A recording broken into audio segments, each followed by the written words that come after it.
Welcome to the Beyond the Veil with Daniel Jackson podcast, the podcast where we head down the road of the supernatural and beyond. So sit back and hold on as we take a ride together to what lies in the unknown and beyond the veil. Beyond the Veil with Daniel Jackson presents guest host, international spirit medium, Michelle Carpenter. Michelle has a gift of seeing into a person's body, mind, and spirit. She can sense when a person's heart contracts, when it feels sadness or pain, and expands when their vibration shifts in the moment of grieving or allowing vulnerability. She has shown where feelings are held within the body and mind, working on a deeper level of the subconscious programming. She works with past lives, intergenerational trauma, and ancestral trauma, and connects with the spirit of loved ones who have passed over. She also channels angelic beings of light called Council of Eight. And now, your host, Daniel Jackson, with part 1 of Love is Why We Are Here. Hello, and welcome to Beyond the Veil with Daniel Jackson. Me, your host, Daniel Jackson. And today we have Michelle Carpenter on the show. Michelle, how are you doing today? I'm really great. Thank you for having me on your show. That's okay. Hey, I don't mind sitting across from a beautiful woman and sitting there talking to her for a while, so I'm okay with that. I'm okay. Yeah. Thank you. So describe to my audience what it is that you do. So I have a few, I work very multidimensionally, and I have a few abilities or gifts. And the one is when I'm working with a client or a person sitting opposite me, whether it be on Zoom or in person, I have the ability to feel when their heart contracts into what I would say sadness. So let's say a client is talking about a story, and I would be able to feel the resonance of the heart. And when it expands, is when the vibration of them and themselves start to feel more into a blissful, joyful state. I'm able to tune into the body, and I'm able to pick up on energy or unconscious energy or feelings or emotions that the body's holding on to. And I actually get to see patterns. I'm also shown if it's intergenerational trauma or ancestral trauma. Also shown whether there's a past life that, like, let's say a client says to me, Michelle, I'm feeling so trapped. That's where I'll be able to see a timeline of when they have been trapped, which we may call past lives. But for me, it's just a timeline. Sure. And able to see, often spirit will show me a blueprint of the person as well. And that's where, again, would be a timeline that we'd work on. So that's where I work with a lot of grief and trauma that would show up in a person's body or their story of what they're holding on to. I use a lot of breath work, and I use music in my sessions, and I use my tuning fork. Because it is based with along with the soul is, which is sound, the vibrational thing. Correct. And I have elementals that are part of my abilities, and I whistle and I chant with the elemental energy. So let's say I had a client just before you and I connected, and I said to her, I'm picking up something in your fallopian tubes. And she's like, oh, Michelle, I don't have fallopian tubes because I had a hysterectomy. I said, well, the energy, there's still the energy, the resonance of what is being shown. So when we went into the right side, she was picking up on certain emotions and feelings, and I just whistle to help the energy release in the body. And I also channel. I work with the Council of Eight, who are from the 15th dimension, and I normally close my eyes when I channel, and they come through in a, what I would say, a different vibration. It's a little bit different. You still hear Michelle coming through, but I like to close my eyes. I can keep my eyes open, but I like to close my eyes because I'm not connecting with my visual with the client, Right. and watching their body language, and I just become very clear.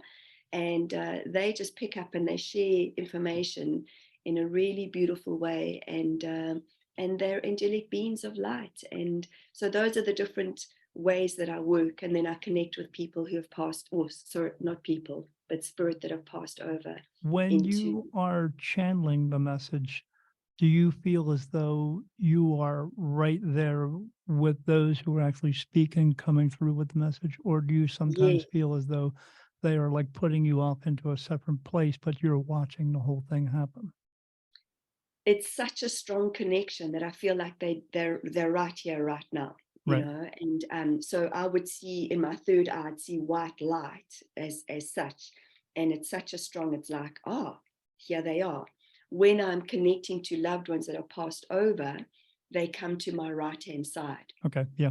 And that's how they speak. That's how I know the difference between, let's say, the two, if I had to, compare. But yeah, they're around continuously, the Council of Eight. So you learned how to differentiate between the differences of what's going on at the time when it's happening. Yes, You very much so. learned how to work this ability, how it was going to work for you.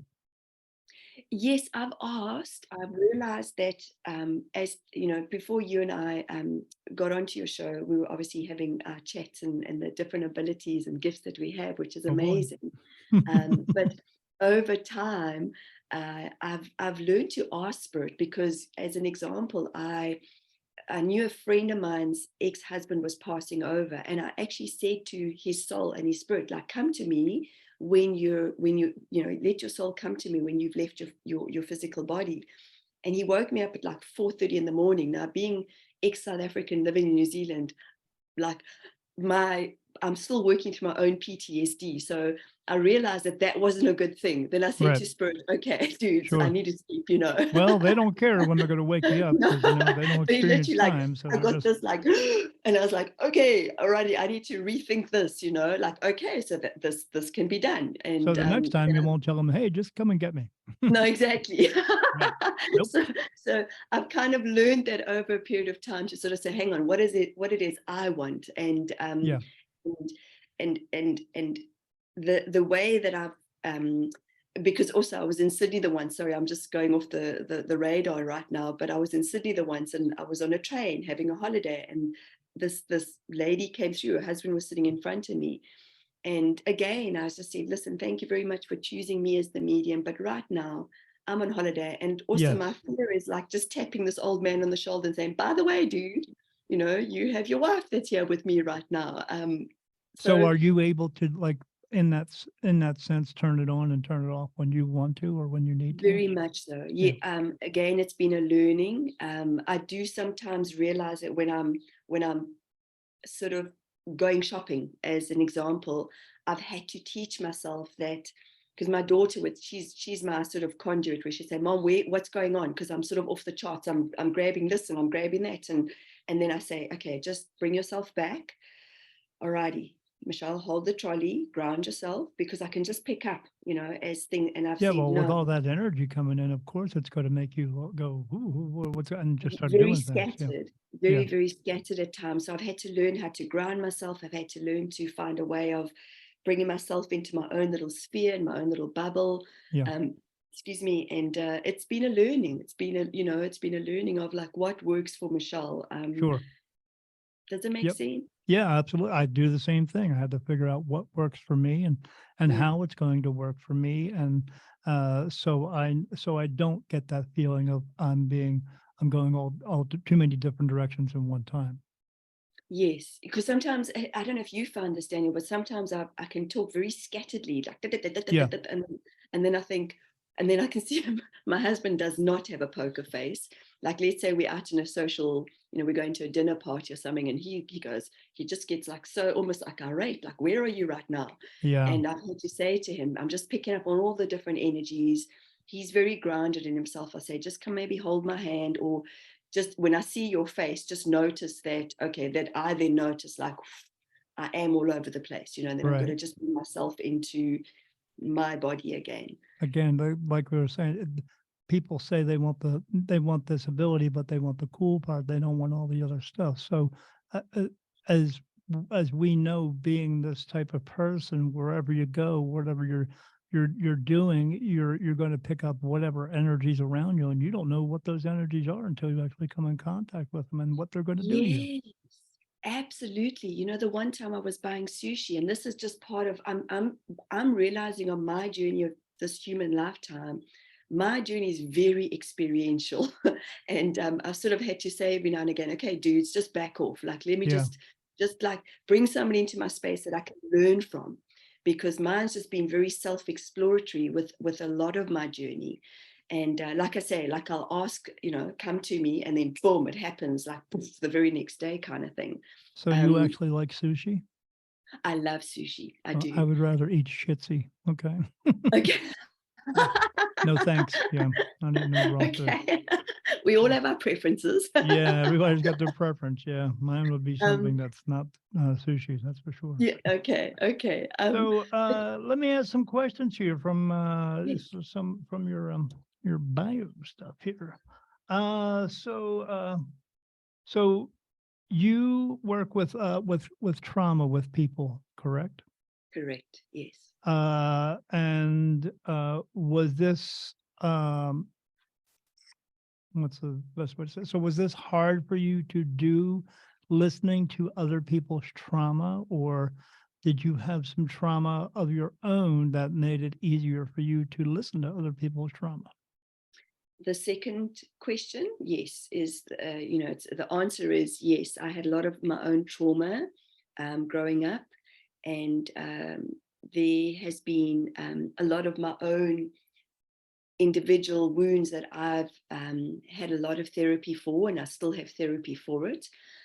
One of it being sexually abused when I was at the age of 5 by my uncle. And I didn't know that this was a traumatic experience until I was sort of in my teenage years and even Sure. later on in life. And it took me a long time to work through the disappointment, the anger, not to myself at the age of 5.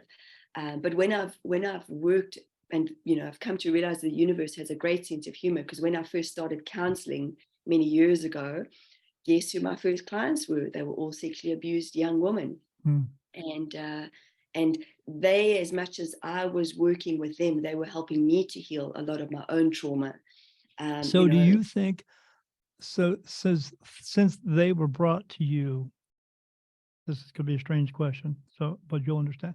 Do you think they were brought to you for the reason that you went through this, but do you think that you had to go through it so that you would be able to help uh, these other women go through it? Yes, a lot of times I hear, what's my purpose in this lifetime? I don't know if you hear that the same when you have clients. I tell people what the purpose is, and Okay. the general purpose for everyone is we are here to help each other, but just for the sake of helping, not just because we can, but because we should. So that's what we're supposed to be doing, and some of us help in many different ways. It's just maybe something was brought to you, or you had to go through something so you could help others go through it as well. Yes, very much so. And so absolutely, I used to question a lot when I'm in my victimhood, or when I was in my victimhood. I still go into it every now and again, where I have a pity party. Why did this happen to me? And I've come to realize that being sexually abused, having a very angry mother, a father who was in the Rhodesian War, my dad turned to alcohol a lot, but when I heard about his abuse growing up, it made complete sense to me. So there's the intergenerational trauma that was coming through. My mom was quite closed off, but very hard woman growing up. I lost my best friend at the age of 16 and a half. My dad had affairs. I brought men into my space that also had affairs. And then at the age of 24, I knocked over and killed a young girl. I was a sales rep. So throughout, those are just a few of the very traumatic experiences that I've had in my life. And it doesn't mean to say that when I'm working with somebody who's been through a traumatic experience that I go, I understand, because for me, nobody can understand what I've gone through in this lifetime. But I can most certainly empathize. I can step into their shoes. I can walk with them on their journey. Correct. Plus my husband and I have had a few experiences when we lived in South Africa where crime affected us. And that's where I'm still working through my own PTSD, working through, fears. So absolutely, I really know that I've come to accept that, knowing that my lifetime has been, in this lifetime has been quite, my stories have been big. Sure. And sometimes I as an example, I did a live event about a month and a half ago with a very good friend of mine, Jill Cole, and she spoke of her spiritual experience. I spoke of my human experience in this lifetime, and I only realized when people dropped their jaws when I actually mentioned that this had happened, like the room just went quiet, and Yeah, the last one. because I think sometimes they expect that we are being this, we are almost perfect people where we don't have these experiences either, but we Yes, do. Like I said earlier, my wife will say to me, "Okay, Word of God, it's time to go empty the dishwasher." I mean, we are still people. I still have to take out the trash. I still have to do other things, and we are humans as well. We also experience a lot of things that maybe we're not always the same, but there are similar experiences with everyone. We all have some type of similarities going on there. But yes, we all go through these types of things. We all are here living the human experience. And part of that is, I mean, absolutely. I hate to say it in this way, but asking you a question, where would you be without all these stories if you had nothing? Completely unaware and Right. unawake. And, that Right. was where the pattern, the childhood pattern of, or the, I mean, my grandfather, which is my dad's mother, he had affairs, multiple affairs, and my coming into my awakening of self, you would have thought that knocking over and killing a young girl would have woken me up.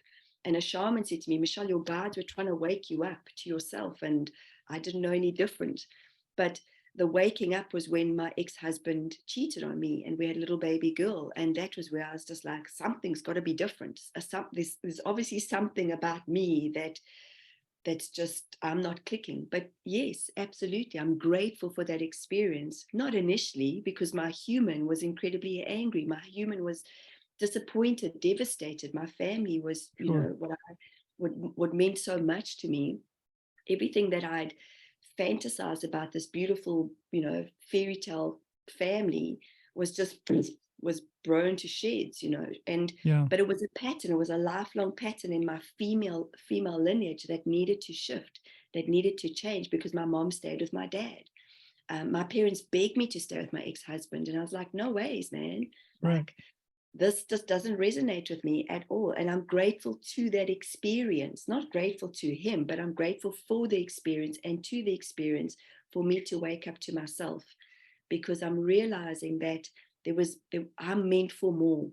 Yeah. And that's what I want to teach people, and for people to get to know that we are all powerful individuals and we're Right. meant for more. So sometimes the experience of the trauma is massive, and there is no doubt there's absolutely some clients that I've had where I'm like, whoa, whew, this is a big experience that they've gone Yeah, through. absolutely. I think a lot of it, unfortunately, is the way that we teach our children from the very beginning. We need to get away from the whole teaching our kids that you're going to have this knight in shining armor come to you or a princess come to you, and For then sure. we set their expectations so high for certain things that we push into them that they're going to now believe, and then when life actually happens, it's overwhelming to them because they didn't learn how to do that. They didn't learn how to take care of themselves or how to put boundaries around themselves or protect themselves. And I think we Absolutely. need to go back to teaching our children a different way and stop teaching them all these fairy tale things that actually don't happen. So it's an Absolutely. unfortunate thing, but this is where we are. We have too much Disneyland in our lives. So, we need to get away from that Yes. because it's just not real life. And if we would teach our children more about real life and what can actually happen out there, it wouldn't be such a, I mean, there's still going to be trauma, but it wouldn't be so unexpected, I would think. Yes, absolutely. Hi, I'm Daniel Jackson of Spirit Medium Daniel. Are you unsure of the path your life is taking? Do you need spiritual advice? Come book a reading with me, and I will put your mind at ease and your worries to rest. www.spiritmediumdaniel.com. Absolutely. So, how is it that you actually see the trauma within the person, within the body that's in front of you? How does the message come through that you're able to pick up on that? So when I'm I feel what a person is feeling opposite me. I experience it in my body. And when there's a story that they're sharing or not sharing, I could feel it in their conscious mind. I'm taken straight to the front of, their forehead. So they might say, Michelle, I'm not feeling it. But often when we have experienced overwhelm or a deep-seated trauma, let's say a client comes to me and they haven't, or they don't remember their childhood, I would say to them, I'm picking up, I'm being shown something when you were 2 to 3 years old, and their body's starting to show me. I'd be taken into perhaps their liver or their kidneys, and they'd say, yes, but I experience anxiety, like I'm always just so anxious and I can't figure out why. The Sure. story gets shown to me, and often our head, I would say our head is here, and our bodies, we're so disconnected a lot of the times as human beings. I was one of those, and I can be one of those at times. And when we integrate, I would say to a person, okay, I'm sensing this. This is what I'm feeling. This is what, okay, let's just take your eyes. Let's close your eyes. Let's calm the nervous system down first. When a person starts to expand, because when we've had a lot of trauma, Daniel, we contracted. We shut down. We close in. Yeah. Yes, we're on, and our energy is not expanded. So when as soon as a person starts to, first of all, trust themselves, but then start trusting me, because that's the biggest thing. We shut down a lot of times when we've got trauma and we don't learn how to trust. We don't know how to trust because the brain keeps saying, you're in fight or flight mode, you're in fight or flight mode. So I connect into their energy, I connect into their body, and slowly but surely, as we build trust, it's kind of like the pulsation starts to become very gentle between our energies, and they start to learn to trust me. Because if I was talking like this and I was saying, oh, I can feel the trauma in your body, we're going to be like, what the hell, Michelle, you just be, So slowly but surely, and I've had to learn that, because sometimes I get so excited because I'm like, oh my God, I can feel it in your body, and I've like, Michelle, just calm down. So as I start to speak people through and get them to connect, take their eyes and connect into their body, they then start to trust. I'll say, well, what are you sensing? What are you seeing? Like, let's go into your liver. And for people, let's say, who don't like anger because they've come from a very angry background, they shut the anger down. And a lot of people will have thyroid issues, but the body's always showing us. That's what's so amazing for me, is our bodies are so super intelligent, but we have to wait. We're so funny as human beings. We wait until we have cancer, or we wait until the last knee moment. replacement, or exactly, the physical is like kind of the last thing until we decide that we're going to have a wake-up call. Right. Yeah, we don't try to cut it off at the pass. We just wait till it actually happens, and we go, no, what do I do? And well, tell you what you don't do is you don't sit on your butt all day and do nothing about it. You go out and be proactive about it. That's it, exactly. Right. And sometimes we work on the physical. So being proactive is perhaps, where somebody would have hurt themselves at gym. So what do? They go to a physiotherapist. I used to work part-time for a osteopathy. Oh God, let me try that again. Osteopath, sorry. Yeah, I'm not going to edit that. Okay. Third time lucky, I think. Yeah, it's okay. But yes, and it blew my mind, because one person would come back for the same fixing 14 weeks in a row, and I'd go, okay, man, there's something else. There's another level, which for me would be the emotional component to it. Now it's like the physical is not working because you're coming back for the same thing every single week, 14 weeks in a row.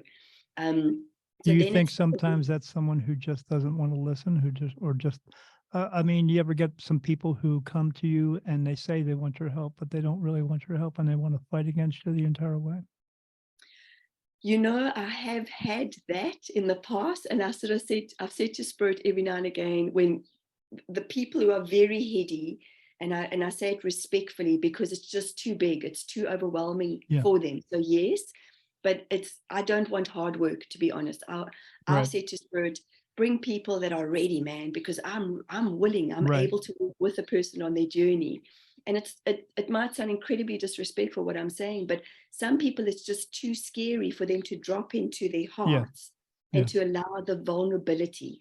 Right. And they can't let go and just they can't let go. Exactly, because it's too scary for them, because they in order for them to dig deep, and sometimes it's just a moment of having this overwhelming cry, and they'll feel better. That's just the mind-blowing thing. But they've shut down the crying, since they were a little person, because they're just too scared to be seen in that moment, because maybe crying or being vulnerable is an embarrassment to them. So do you Um, see someone when they're letting go or letting into that, does it normally happen the same way, or is it just is it different every time? the letting go for me is what I would call golden tears, is when they let go and they have a cry. Sometimes it might just be, I had a client the other day who was just wiping away her tears, but she's so gentle and she's so soft and she's such a beautiful lady. Beautiful also in the sense that she's perfect, she's been raised in a perfect environment. But when you hear her story of being 14 years old, her dad dropping down from a heart attack, the aunt walking across and saying, now you need to handle and you need to step up for mom Right. and 3 siblings, she obviously had to just be in control. So, Yeah, the for pressure her put to, on them. exactly. So for her to even wipe away her tears and they were just gently coming, that was letting go for her, Sure. and so it sounds crazy, but for me, I love it, love it, love it when a person has a wholehearted cry, because then I know they're getting deep into their hearts Yeah. and letting go so much of what their body has held on to for such a long time. And it takes such courage and such braveness to do that. I And I always can only whenever I'm relate. doing readings with someone, I always keep a box of tissues there, because and someone who is, like you said, who's really letting go when the tears start come rolling down, then 100%. awesome, I got this person, now I can help them.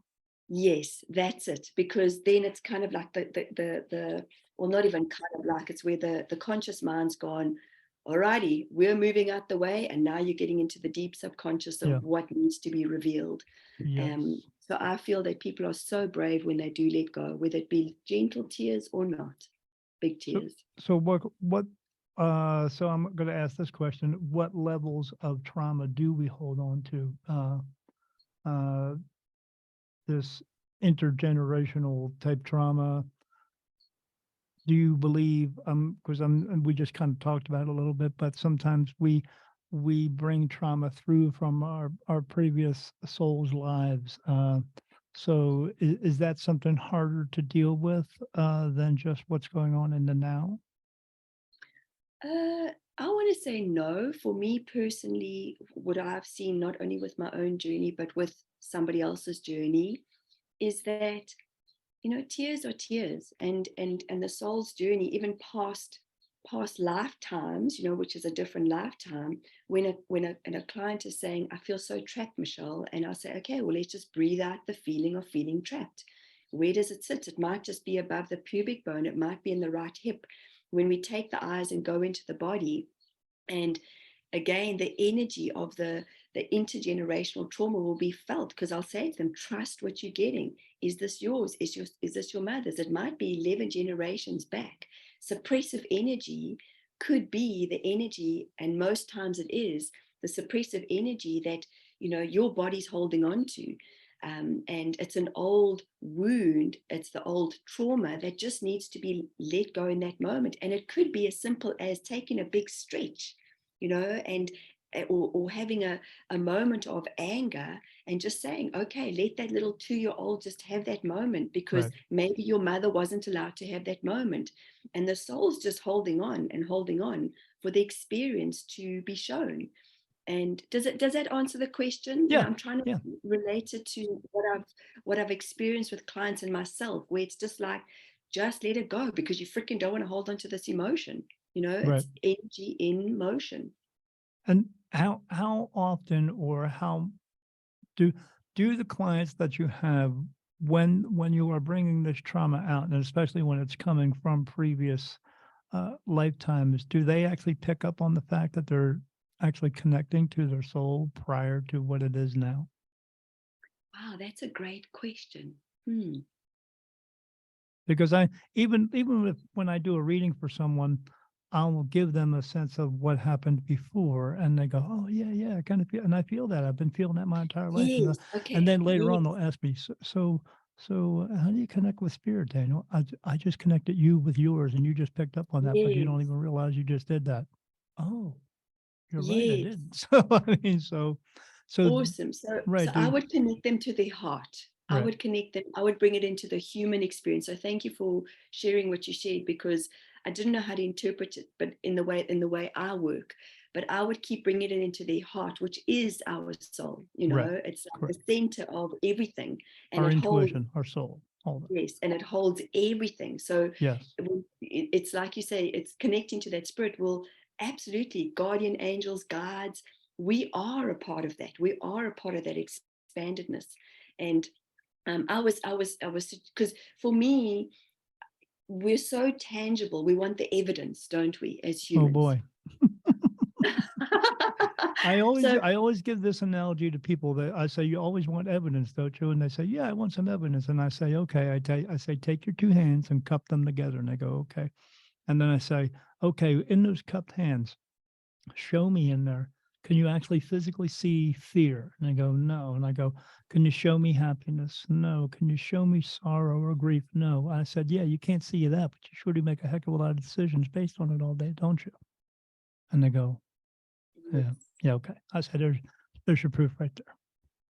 yes, You don't always exactly. need to see it to have proof of it. You feel it Yes, within you, and that's where the proof is. And yes, we base a lot of things off of that, but everything we do, we base off of what we feel inside of.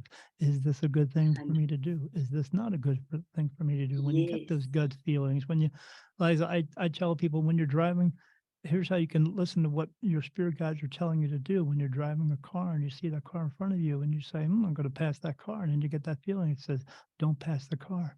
Well, then don't yes, pass the car. They're trying to keep you from getting into something that you shouldn't be getting into right now.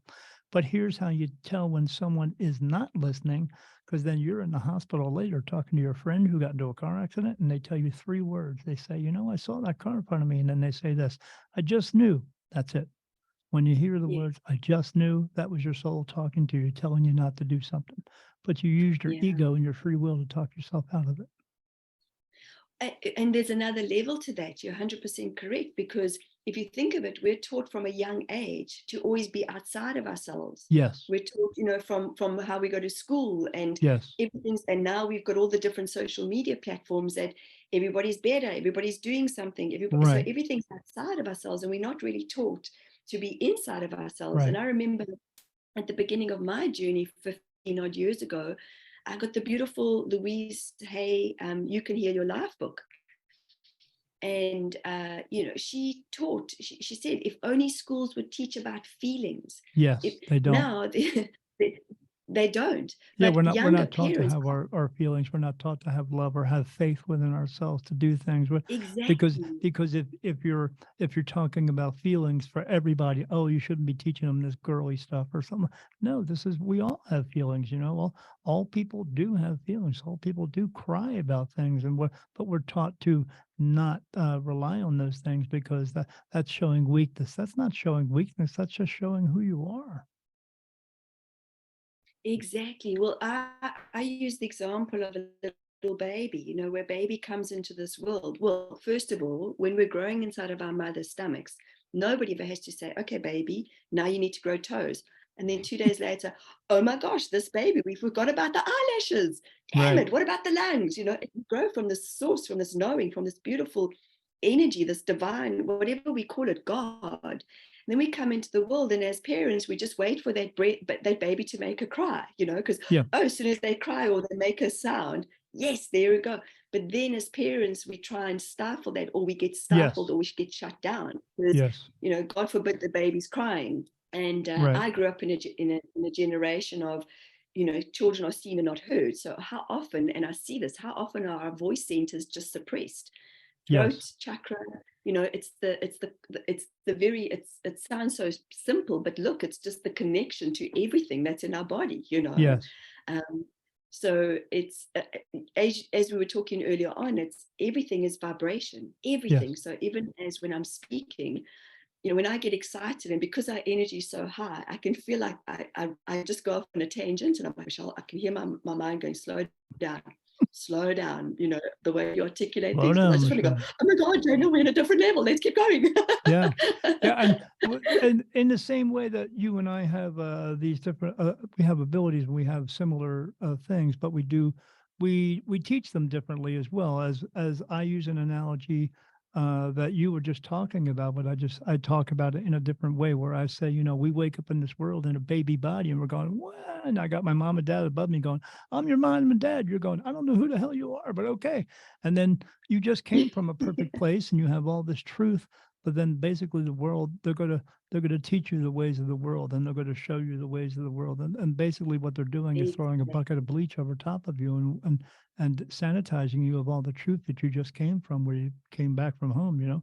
And then you're learning the ways of the world, and they're just telling you all these different lies. But they don't know them as lies because this is all we've been ever taught forever, for the longest time, since all the power and control came in and taught us to teach our kids this way. So, but yeah, we and then we absorb everything in the world. But some of us wake up and go, "This is bullcrap." Okay, so but yeah, it's all about. Unfortunately, it's all about the teaching and what we do absorb and what we choose to absorb as well. Because everything in your life that you do, your mom and dad could be an alcoholic, but that doesn't mean you need to be an alcoholic. You can choose to not be one, but For sure. but as we were just saying, we are taught to not have any faith in ourselves or not have any love within ourselves or not actually to learn and listen and pay attention to what our feelings are telling us. We're told to not go that way, but just talk yourself out of it and do something different. Well, no, why do I have to talk myself out of it? Just because you tell me to? It doesn't mean I have to, but it's hard to do when that's all we're taught. And that's the thing, we get so thrown off our center, center being, this, our soul center, and we're a lot of the times, and because we're not taught to trust. Right. And then there's another, flip side to that, where I've seen a lot of younger parents where they actually talk for the children. And I'm not innocent in this either. I'm still learning to be a good, great mother. That's why I wanted to change me. I wanted to work on me because I wanted to be good for me, but also better mother to my children. Sure. And a better wife. But when parents say, I can see you feel frustrated, or I know that you're feeling frustrated right now, and the kid's just having a tantrum, and it's like, don't give the kid the words, just let the kid behave, let the kid just have the moment, because it's going to be a moment. And if you watch children, they have the moment, which for us as parents might sound like it's 2 hours of crying, but it might be 5 minutes of having a little temper tantrum, but then their body unwinds and they're like, oh, alrighty, and then off they go again, and they're back in the present moment. We're not taught that. Yeah, a lot of us as adults haven't been taught that, and so it's just so multi-leveled and multi-layered, as we are multi-dimensional beings, aren't we? And that's what's beautiful, is that these times of change are most certainly bringing a different perception, a different amount of compassion and kindness. I'm most certainly seeing it in my world, and that's where I say to anybody, just feel into what the vibration of, for me, forgiveness and compassion are very similar in the vibration of who we are. It's just a different word. This was Beyond the Veil with Daniel Jackson with part 1 of Love is Why We Are Here. Subscribe to our podcast so you don't miss part 2. For more information about Michelle, visit her at www.michellecarpenter.co.nz. Thanks for watching, and we'll see you next time on Beyond the Veil with Daniel Jackson.